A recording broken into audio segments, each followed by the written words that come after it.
नमो नमः मित्रों, मैं अंजू शर्मा संस्कृत जीवन में आप सभी का स्वागत करती हूँ। तो मित्रों, हम लोग अपनी व्याकरण वाली कक्षा में उपस्थित हैं, जिसके अंतर्गत हम लोग संधि प्रकरण जिसमें अच संधि है उसका अध्ययन कर रहे हैं। तो कल की कक्षा में हम लोगों ने हमारी जो वृत्ति संधि थी, गुण संधि थी, उसका अध्ययन कर लिया था, जिसमें हम लोगों ने उरर रपरा सूत्र तक अध्ययन कर लिया था। और आज हम लोग उसी क्रम में आगे बढ़ते हुए, जो कि हमारी अयादि संधि के अंतर्गत ही एक सूत्र आता है, वह है हमारा लोपः साकल्यस्य। जैसा कि आप लोग यहाँ लिखा हुआ भी देख रहे हैं, लोपः साकल्यस्य। तो आज हम लोग लोपः साकल्यस्य सूत्र का अध्ययन करेंगे। तो आइए, हमने इसकी जो वृत्ति है वह भी लिख रखी है, जिससे कि आप सभी का समय भी बचेगा और हम अधिक से अधिक अध्ययन कर पाएंगे। आइए, तो हम लोग जानते हैं यह जो हमारा सूत्र है वह किस प्रकार का सूत्र है और यह क्या करता है।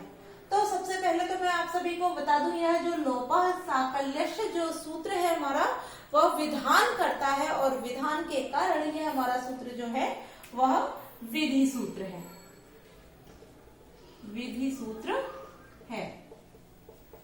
अब जैसे कि हमारे जितने भी सूत्र हैं वो पाणिनि के द्वारा लिखे गए हैं। अब यहाँ आप देख रहे हैं, यहाँ जो लिखा हुआ है साकल्यस्य, जो साकल्य मुनि थे, जो कि पाणिनि से पूर्व के मुनि थे, यदि इन अर्थात पाणिनि से पूर्व के मुनियों ने जो भी कुछ कहा है, उन सभी मुनियों को अपने ग्रंथ में सम्मान देते हुए पाणिनि के द्वारा उन सभी के सूत्रों को माना गया है। तो यहाँ जो लोपः साकल्यस्य सूत्र है, यह क्या करता है, आइए हम इसके विषय में जानते हैं। तो यहाँ हमने जो इसकी वृत्ति लिखी हुई है, पहले इसको वृत्ति को जान लेते हैं, तो जो इसका अर्थ है वो हमारा पूरा क्लियर हो जाएगा। और जैसा कि मैंने आप सभी को बता दिया, सूत्रकार हमारे पाणिनि है और जो वृत्तिकार है वो कौन है, हमारे भट्टोजी दीक्षित हैं। तो अब यहाँ हम देखते हैं, यहाँ लिखा हुआ है अवर्ण पूर्वयो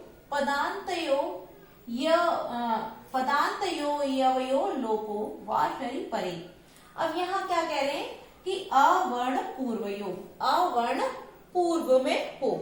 तो आप वैसे तो समझते चलेंगे, किंतु हम इसको बहुत अच्छे से क्लियर करते चल रहे हैं। यहाँ क्या कह रहे हैं कि अवर्ण पूर्वयो, अवर्ण कहाँ हो, पूर्व में हो, ठीक है। फिर आगे कह रहे हैं कि पदान्तयो यवयो, यवयो अर्थात य और वा, पदान्तयो यवयो। तो पदान्तयो अर्थात या तो अब हो या अय हो, अय हो या अब हो, या फिर जैसे कि हम एचो अवा यावा सूत्र में, क्योंकि यह जो सूत्र है हमारा यह अयादि संधि से ही संबंधित है, तो एचो अवा यावा जब हम सूत्र का अध्ययन करते हैं तो उसमें क्या होता है, सीरियल से लिख लेते हैं हम इसको, अय, अव, आय और आव, जो कि आदेशित होते हैं। तो यहाँ क्या कह रहा है कि पदान्तयो यवयो, अर्थात पद के अंत में हो क्या, या वा। तो कि आगे क्या हो, अवर्ण पूर्व में हो और पदांत में या और वा हो, तो उसका क्या हो जाता है, लोप हो जाता है। अब यहाँ पदांत में क्या आ रहा है, या है, वाह है, या है और वाह है, और आगे क्या है, अवर्ण। तो यहाँ अ दो जगह मिलता है, यहाँ आ हो जाता है, तो यहाँ केवल अवर्ण की बात की गई है, तो यहाँ सिर्फ ये दोनों ही रह जाएंगे, ठीक है। तो अब हमने देखा कि यहाँ क्या बोल रहे हैं कि अवर्ण पूर्व में हो और पदांत में हो या और वा, तो उसका लोप हो जाता है। किंतु कब, जब बाद में क्या हो, अश, असि अर्थात असि, परे, परे अर्थात तो बाद में हो क्या, अश, अस प्रत्याहार यदि परे हो, तो जब अस प्रत्याहार परे हो और पूर्व में अवर्ण हो और पदांत के या और वा को, अब यहाँ जो हमारा शब्द बचा है वा, ये क्या कह रहा है कि विकल्प से, तो वहां विकल्प से उसका क्या हो जाएगा, लोप हो जाएगा। तो हमने देखा यह हमारी जो वृत्ति है इसमें क्या बताया कि अवर्ण पूर्व में हो और पदांत में या और वा हो, तो उसका लोप हो जाएगा यदि अस प्रत्याहार परे अर्थात बाद में हो। तब कैसे, विकल्प से। तो विकल्प से उसका लोप हो जाएगा, किसका, या और वा का। तो इस या और वा का, इस या और वा का क्या हो जाएगा, विकल्प से लोप हो जाएगा। विकल्प का तात्पर्य एक बार लोप होगा और एक बार नहीं, अर्थात लोप होगा भी और नहीं भी। तो विकल्प का मतलब होता है होना और ना होना दोनों ही, एक बार लोप होगा एक बार नहीं होगा। ठीक है, तो लोपः शाकल्य से जो हमारा विधि सूत्र है इसने यही कहा है कि जब आगे अ हो और पद के अंत में वा या ला हो और उससे परे यदि अश प्रत्याहार हो तो वहां या और वा का विकल्प से लोप हो जाता है। ठीक है, इतना हम लोगों ने जाना। अब हम इसके उदाहरण को देखते हैं तो आपका जो है वो पूरी तरह क्लियर हो जाएगा। तो हमने उदाहरण लिखा इसका, हरे धन ए, हरे धन सॉरी ई, हरे धन ई, हरे धन ई। ठीक है, अब पहले वही नियम चलेगा जो कि चलता है किसका, एचो एवं यावा का, वही नियम होगा। तो क्योंकि यहाँ ए आया है, जब हम इसको भिन्न भिन्न करेंगे तो क्या है, हर से हमने क्या निकाला, रा से ए निकाला और ए के बाद में ई है, तो एचो एवं यावा सूत्र हमारा जो होता है इसको हम लिखते चलते हैं। यहाँ हमारा कौन सा सूत्र लगेगा, एचो एवं यावा, जो कि अयादी संधि का सूत्र है। यह क्या करेगा, यह एच के स्थान पर क्या कर देता है, अब आदेश कर देता है। तो क्योंकि यह ए है और ए के स्थान पर जो आदेशित होगा वो क्या हो जाएगा हमारा, अब सॉरी आय, ए के स्थान पर आय आदेशित हो जाएगा। यहां हमारा क्या है, ई है और यहां हमारा हर। ठीक है, तो इतना हम लोगों ने इस सूत्र से यहां पर कर लिया है। अब हम क्या करेंगे, अब हम अपना लोपः शाकल्य से जो सूत्र है इसको लगाएंगे। जब हम इसको लगाएंगे तो अब हम इसको पहले जोड़ के लिखते हैं। तो हमने यहाँ ह लिखा और जो रा है, रा में रा के पश्चात यहाँ स्वर दिया है तो स्वर को हम इसमें रा में मिला देंगे तो रा हमारा कैसा हो जाएगा, पूरा हो जाएगा। और जो कि वाक्य रा के बाद क्या है, या है, उसके बाद हमारा क्या लिखा हुआ है, ई। अब हम देखते हैं अपने लोपः साकल्य से सूत्र को। अब इस सूत्र ने क्या कहा कि आ पूर्व में हो, तो यहाँ हमने देखा कि हमारा जो ये रा लिखा हुआ है, रा, इसमें आ है। ठीक है, इसमें क्या है, आ है। थोड़ा बड़ा लिख लें इससे कि आपका, इसमें क्या है हमारा, आ है। ठीक है, उसके बाद क्या है, या है। तो इस या को क्या हो जाएगा, लोप हो जाएगा। किंतु कब, जब परे क्या होगा, अश प्रत्याहार। अश प्रत्याहार यदि परे होगा तब ये या लोप होगा। तो ई हम देखते हैं, ई किस में आता है हमारा, अस प्रत्याहार के अंतर्गत ई हमारा आ जाता है। क्योंकि अस प्रत्याहार आ ई उ से, यानी कि माहेश्वर सूत्रों के प्रथम सूत्र जो कि आ ई उ है वहां से आरंभ होता है और जब गण 10 के श तक जाता है। तो हमने देखा कि जो ई है वो अस प्रत्याहार का ही वर्ण है। तो इस सूत्र के द्वारा जो भी नियम कहे गए हैं वो सभी नियम यहाँ पर लग जाते हैं। पहला नियम क्या लगा कि आ पूर्व में हो, तो रा में हमारा आ भी है, पहला नियम क्लियर हुआ। फिर ये क्या बोलता है कि बाद में जो, अर्थात पदांत में क्या हो, पद के अंत में क्या हो, कि या हो या वा हो। तो हमने देखा कि पद के अंत में या और वा है। ठीक है, अब यदि पदांत की बात होती है तो हरे क्या है, पद, पद होना चाहिए, कोई शब्द नहीं हो, पद होगा। तो हरे क्या है हमारा, हरे एक पद है और इसीलिए यहाँ हम हर जो शब्द बन रहा है यह भी क्योंकि हरे से बन रहा है तो यहाँ जो पद है तो पद, यह पहला नियम हमारा हो गया कि यहाँ पद है। दूसरा ये हो गया कि आ पूर्व में हो। तीसरा नियम ये हो गया कि या व पदांत हो। तो या हमारा यहाँ तीसरा नियम हो गया। अब चौथा नियम क्या है कि अस प्रत्याहार परे हो, तो ई जो हमारा है वो क्या है, अस प्रत्याहार के अंतर्गत आने वाला वर्ण है। तो चारों नियम हमारे यहाँ लग गए हैं। इसलिए अब क्या होगा, इस या का क्या हो जाएगा, विकल्प से लोप हो जाएगा। तो इसको हम साफ करते जाते हैं जिससे कि आपको कंफ्यूजन ना हो। ठीक है, अब हम क्या करेंगे, इसका लोप कर देंगे क्योंकि लोप और शाकल्य से या और वा का लोप कर रहा है तो हम इसका लोप कर देंगे, और जब लोप कर देंगे तब हमारा क्या हो जाएगा, हर ए, हर ए। ठीक है, अब हम लोगों को जो शब्द प्राप्त हुआ, क्या प्राप्त हो जाएगा लोप कर से, हर धन ए, वो सॉरी हर ए। ठीक है, अब यहां हम देखते हैं कि यहां हमारे पास जो शब्द प्राप्त हुआ है, इस रा में क्या जुड़ा हुआ है, आ, और उसके बाद क्या है, ई। अब आ और ई आपको देख करके यहाँ एक पुनः एक सूत्र का स्मरण हो रहा होगा। कौन सा है वह सूत्र, हमारा आद गुणा, आद गुणा। अब क्योंकि ये सूत्र हमारा क्या कहता है कि यदि पूर्व में आ हो और उसके बाद में कोई भी अच हो तो उसके स्थान में क्या हो जाता है, गुण हो जाता है। तो यहाँ भी गुण हो जाना चाहिए, किंतु यहाँ पर गुण नहीं होगा। क्यों नहीं होगा, तो उसके लिए हम अपना अगला सूत्र देखते हैं। इसको अभी हम यहीं रखते हैं, और गुण क्यों नहीं होगा तो इसके लिए जो लघु सिद्धांत कौमुदी में हमारा अगला सूत्र कहा गया है, उस सूत्र को हम देखते हैं। तो अगला जो हमारा सूत्र है हम इसको यहीं लिख देते हैं, क्योंकि इसको अभी हटा नहीं सकते, इसी को आगे अगले सूत्र में हम क्लियर करेंगे इसलिए। तो अगला जो सूत्र है हमारा वो क्या है, पूर्वत्रा सिद्धम, पूर्वत्रा सिद्धम। अब यह सूत्र क्या कर रहा है, यह सूत्र कैसा सूत्र है, तो मैं आपको बता दूं, यह सूत्र हमारा अधिकार सूत्र है,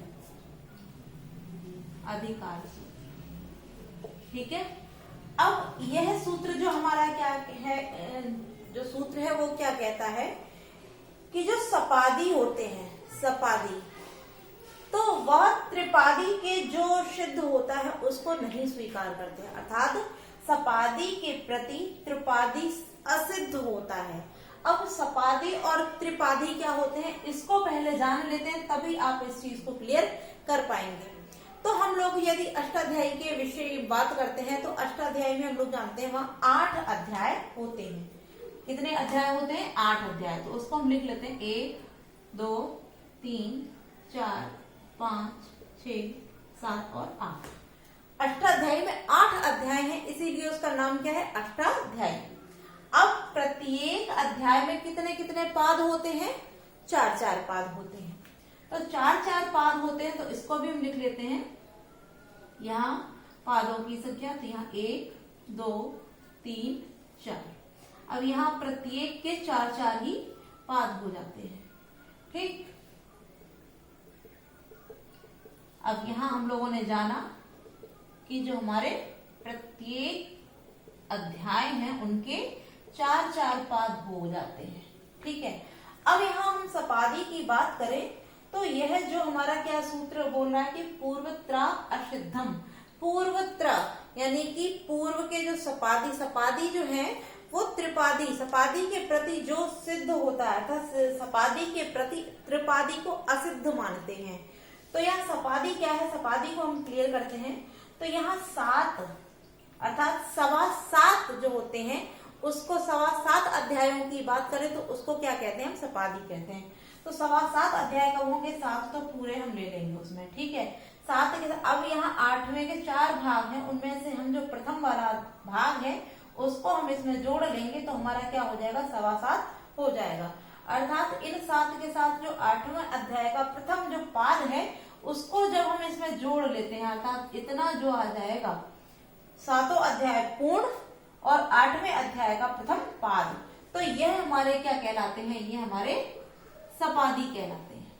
ठीक है, अब यहाँ जो 3 अध्याय हमारे बच जाते हैं, द्वितीय, तृतीय और चतुर्थ, लिख देते हैं 2 3 और 4। किसके, 8वें अध्याय, 8वें अध्याय के जो 2 3 और चौथा जो अध्याय बचा हुआ है, इसको हम क्या बोलते हैं, इनको हम बोलते हैं त्रिपादी, त्रिपादी। ठीक है, तो यहाँ आपने सपादी और त्रिपादी क्लियर कर दिया है। अब यह जो हमारा सूत्र है इसने क्या कह दिया कि सपादी के प्रति त्रिपादी को यह असिद्ध मानता है, अर्थात त्रिपादी जो भी करता है उसको ये क्या कर देता है, सपादी जो है वो असिद्ध, उसको स्वीकार नहीं करता, वो कहता यह है ही नहीं। इतना यहाँ आप लोग समझ गए हैं। तो अब हम इसकी व्याख्या की ओर चलते हैं, इसको हटा देते हैं। इसने क्या कहा कि सपादी के प्रति जो त्रिपादी है उसको असिद्ध कर देता है, असिद्ध मानता है। अब यहाँ क्योंकि हम लोगों ने जान लिया, अब इसने त्रिपादी को असिद्ध किया है, ठीक है। तो यह जो हमारा पूर्वोत्तरा सिद्धम जो सूत्र है वो क्योंकि 8वें अध्याय का जो द्वितीय पाद है उसका ही प्रथम सूत्र है, ठीक है। अब यह सूत्र इसने क्या कहा कि सपादी के प्रति यह त्रिपादी को असिद्ध मानता है। तो यहाँ जो आ के बाद ई हो रहा है, तो अब क्योंकि यह लोपा साकल्यस्थ यह जो सूत्र है यह भी क्या कह रहा है, यह भी जो हमारा है वो त्रिपादी के ही अंतर्गत आता है। यह लोपा साकल्यस्थ जो सूत्र है वह भी त्रिपादी के अंतर्गत आता है। और जब यह सूत्र त्रिपादी के अंतर्गत आता है तो सपादी इसको मानेगा ही नहीं, और जब सपादी इसको मानता ही नहीं है तब यहाँ हमारा जो हर ये हमारा जो लिखा हुआ था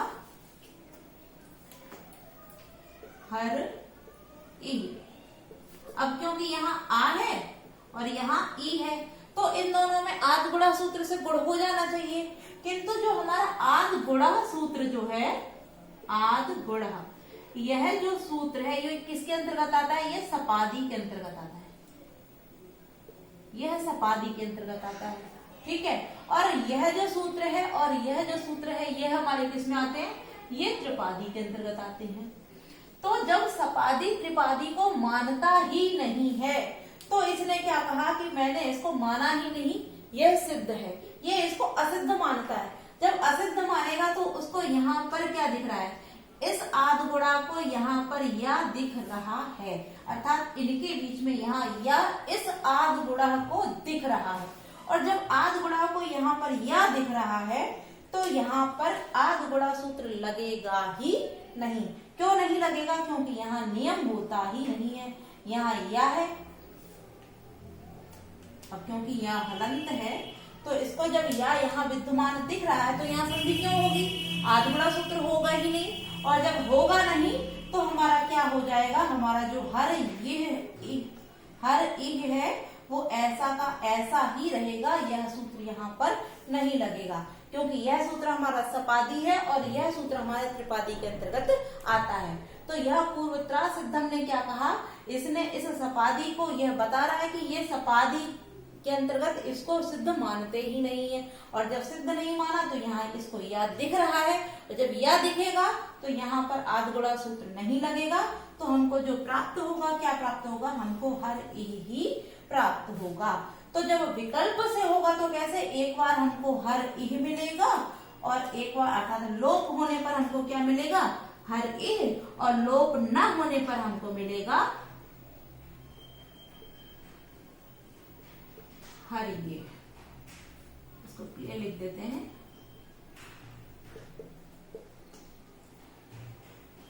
ठीक है, जब हम लोप करेंगे तब हमको हर यह मिलेगा, जब लोप नहीं करेंगे तब हर यह मिलेगा।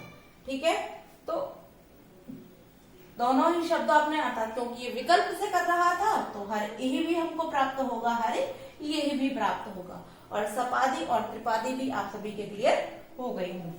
अब हमारा जो अगला सूत्र है लघु सिद्धांत कौमुदी में, उसकी ओर बढ़ते हैं।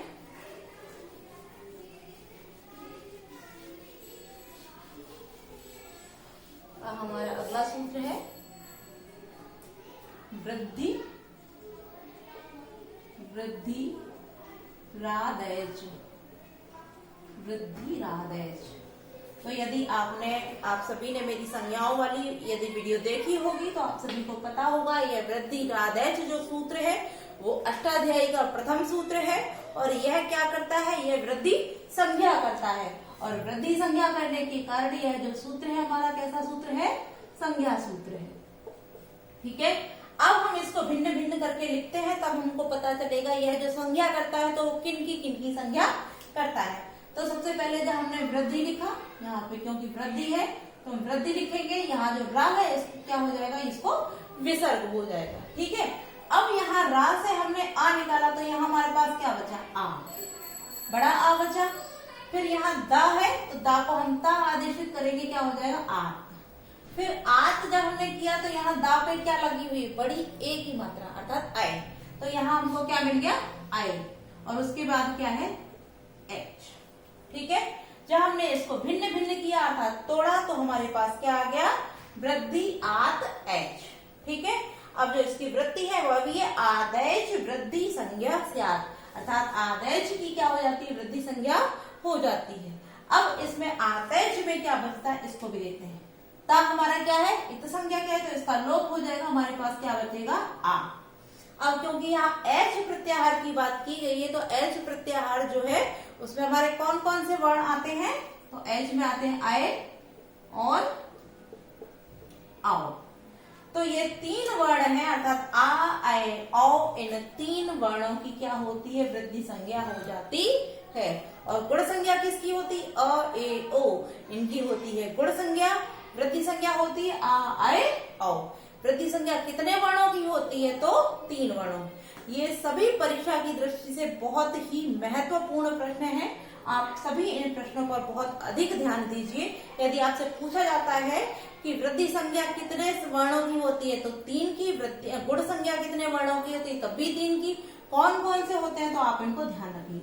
अब प्रश्न यही उठता है कि वृद्धि संज्ञा जो हो रही है वो आ, ऐ, औ इनके कितने कितने भेदों की हो रही है, क्योंकि हम जानते हैं आ के 18 भेद होते हैं, ए के 12 होते हैं, ओ के 12 होते हैं।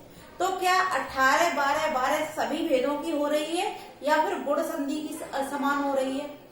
तो यहाँ पर भी हमारा जो सूत्र है तपरस तत्काल वही सूत्र लगेगा, और उसका हम विस्तृत अध्ययन यहाँ नहीं करेंगे, क्योंकि जब हमने गुण संज्ञा पढ़ी थी और गुण संज्ञा के कितने भेदों का गुण संज्ञा होती है, तो उस समय हमने जो हमारा सूत्र था तपरस तत्काल उसका अध्ययन कर लिया था।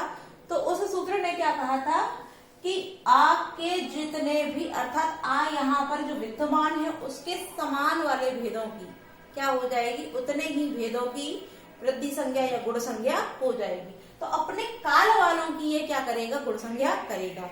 अब क्योंकि यहाँ ये दीर्घ रूप में है तो दीर्घ वाले ही अपने समान वाले भेदों की ही ये संज्ञा करेगा, वृद्धि संज्ञा करेगा। तो आपके कितने भेदों की वृद्धि संज्ञा होगी, कुल 6 भेदों की। आय के, औ के, इनके भी कुल 6 भेदों की ही वृद्धि संज्ञा होगी। क्यों होगी, क्योंकि जो नियम वहां लागू था वही नियम यहाँ लागू है। यदि यह अपने अपने समान काल वालों का भेद वृद्धि संज्ञा नहीं करेगा, तब तो जितने भेद हैं वह सभी वहां पर आदेशित हो जाएंगे। वह सभी कहेंगे कि हम यहाँ पर जाएंगे, हम यहाँ पर जाएंगे। तो इस कारण यहाँ जो आदेशित होगा वह अपने ही समान काल वाला